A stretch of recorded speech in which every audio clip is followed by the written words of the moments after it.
সালাউদ্দিন ভাইয়ের পকেটেও না ঢুকুক, জামাত ইসলামীর পকেটেও না ঢুকুক, আগামী নির্বাচনে সে যদি একটাও না পায়, ভাই আগামী 5 বছরই শুধু বাংলাদেশের নির্বাচন না, পুরো ঐক্যমত্য কমিশনে যে কয়জনের আলোচনা আমরা খুবই খুঁটিয়ে খুঁটিয়ে বুঝবার করবার চেষ্টা করেছি, তারা অনেকে এখানে আছেন। তো আপনাদের মাধ্যমে প্রথমত এনসিপিকে ধন্যবাদ যে এনসিপি আজকে আলোচনাটার অবতারণা করেছে। যারা স্বাক্ষর করেছেন জুলাই সনদে অবশ্যই তাদেরকে ধন্যবাদ। এখানে বড় ষড়যন্ত্র হচ্ছিল সেটাকে ভেস্তে দেওয়ার জন্য। এনসিপি স্বাক্ষর না করে যে আলোচনাটা জারি রাখতে পেরেছে সেজন্য এনসিপিকেও ধন্যবাদ। সবাই একই পলিটিক্স করবে তাহলে তো হবে না, দিন শেষে সব আউটপুটটা বাংলাদেশের ঘরে আসতে হবে, এটা হলো আমাদের পলিটিক্স। তো আমি এনসিপিকে যেটাও স্বাগত জানাই, কিন্তু এনসিপির ব্যাপারে তো নিশ্চয়ই আপনারা দেখবেন যে মানে আমার হয়েছে এমন জ্বালা যে আমি এনসিপি না কইলেও সব টকশোতে গিয়ে এনসিপির পক্ষে ঝগড়া করা লাগতেছে। মানে সার্জিস কেন বলতেছে যে কলিজা ছেড়ার কথা, এই পলিটিক্যাল রিটরিকের পক্ষে আমার দাঁড়ানো হইতেছে। কারণ দিন শেষে কেউ এনসিপি করুক, কেউ জামাত করুক, বিএনপি করুক, যখন জুলাইয়ের গণ অভ্যুত্থানের শক্তি আক্রান্ত হয়, আমরা মনে করি এই আক্রমণটা বাংলাদেশপন্থী সকল মানুষের উপরে হয়।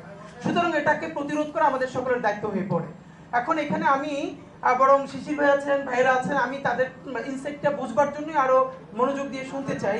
একটা ব্যাপার সেটা হচ্ছে, আপনারা ধরেন একটু আগে আমি আবার ঢুকে যে জাতীয় ঐক্যমত্য কমিশন প্রধান উপদেষ্টার কাছে আজকে যে চূড়ান্ত সুপারিশমালা দিয়েছেন, সেখানে যেটুকু সামারি জাস্ট বুঝলাম, বড় ভাইরা আরো বুঝবেন, যেখানে বলেছে যে জাতীয় নির্বাচনের দিন অথবা তার আগেই গণভোট সম্পন্ন করা যেতে পারে, এবং যেই পার্লামেন্ট হবে সেটা প্যারালালি কনস্টিটিউয়েন্ট অ্যাসেম্বলিও হবে এবং সরকারও রান করবে, তবে সেটার সময় বেঁধে দিয়েছে 270 দিন।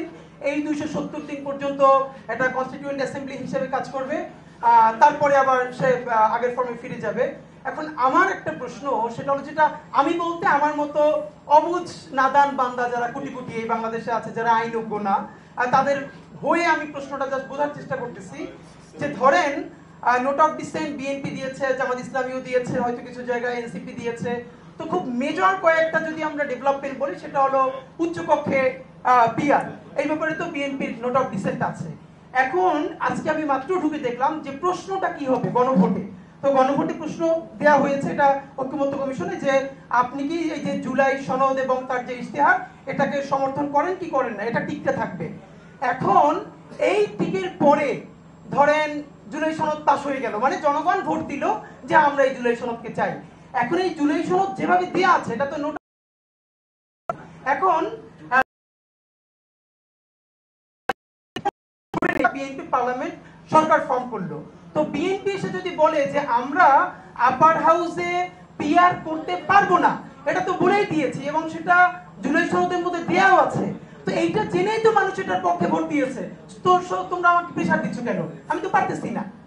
এখন যদি সেটা না হয়, তাহলে আপনার যতগুলো ব্যাপার আছে প্রত্যেকটার ব্যাপারে আপনি একটা একটা করে টিক নিবেন কিনা। যেমন জনগণ উচ্চকক্ষে পিআর চায় কি চায় না, টিক দেন।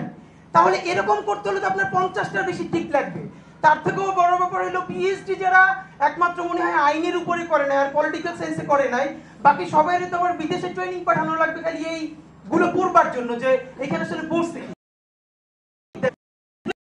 মানি। তাহলে এই জুলাই সনদ মানা না মানা দুই ধরনের ইস্যুই তো এটার মধ্যে আছে।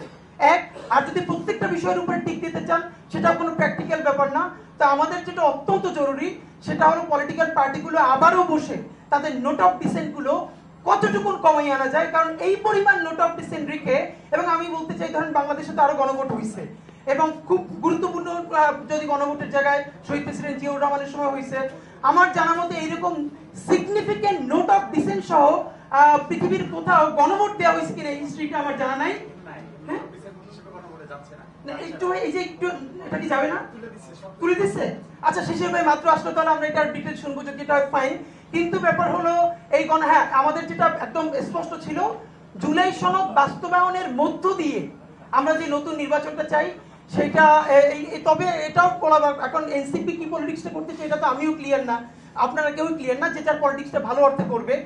কিন্তু এইটাকে সামনে রেখেও নির্বাচন যদি পিছিয়ে যায়, যে প্রচুর কাজ করে তারপর নির্বাচনটা করতে হবে, তাহলে সেটা আমাদের দেশের জন্য ভালো হবে না।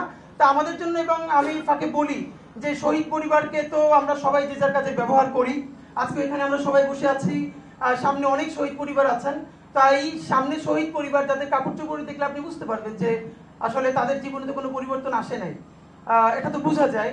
তো তাদের জায়গা থেকে এম্পাওয়ার্ড হয়ে আমরা যে যার কাছ থেকে পলিটিক্সটা করি, কিন্তু একদম বেশি নেমুখ হারাম না হই। সবাই তো কম বেশি নেমুখ হারাম, আমরা বড় অর্থে নেমুখ হারাম না হই। এনসিপির প্রতি যেহেতু পাটোয়ারি ভাই আছেন, ওনার পলিটিক্যাল স্টেটমেন্ট আমি এনজয় করি, খুব রিয়েলি এনজয় করি, এবং আমি মনে করি প্রত্যেক দলের এরকম 2-4 জন ব্যক্তি দরকার। এনসিপি লাকি যে পাটোয়ারির মতো একটা ফিগার পাইছে। তো আমি যেটা খুব এবার ভালো করে এটা বলতে চাই, দেখেন সামনে ইলেকশনে, এটা আমি এনসিপি পলিটিক্স করি না, কোনোদিন করবো কিনা সেটাও জানি না, কিন্তু বাংলাদেশের নাগরিক হিসেবে, জুলাইয়ের একটা ছোট শরীর হিসেবে আমার ভীষণ চাওয়া যে এনসিপি এই জায়গাটা হলো, আজকে বিএনপির সাথে অথবা জামাতের সাথে পলিটিক্যাল অ্যালায়েন্স হয় নাই, কিন্তু এখন কয়েকদিন পরে বিএনপির সাথে হলে আমার কোনো আপত্তি নাই, কিন্তু আজকে জুলাই সনদের ব্যাপারে যে বোল্ড স্টেটমেন্ট সে দিতে চেষ্টা করছে, জোট হয়ে গেলে সে কি তখন সেটাই হবে, নাকি তারা যখন মকাই করে বলেছিল যে এটা সংস্কার কমিশন নাকি সালাউদ্দিন কমিশন, তো তারাও কি সালাউদ্দিন ভাইয়ের পকেটে ঢুকে যাবে কিনা? তা আমরা যে এনসিপি সালাউদ্দিন ভাইয়ের পকেটেও না ঢুকুক, জামাত ইসলামের পকেটেও না ঢুকুক, আগামী নির্বাচনে সে যদি একটাও না পায়, ভাই আগামী 5 বছরই শুধু বাংলাদেশের নির্বাচন না, বাংলাদেশ যতদিন টিকে থাকবে ইনশাআল্লাহ এখানকার পলিটিক্সও টিকে থাকবে। আমরা বরং চাই এই দুই বাইনারির মাঝখানে এনসিপির মতো আরো অনেক ফোর্স যারা নতুন একটা স্বপ্ন দেখাতে পারবে, এবং আমরা শত সমালোচনা করার পরও সেই ফোর্সটা জারি থাকা জরুরি। Next level, well done, side by side, free.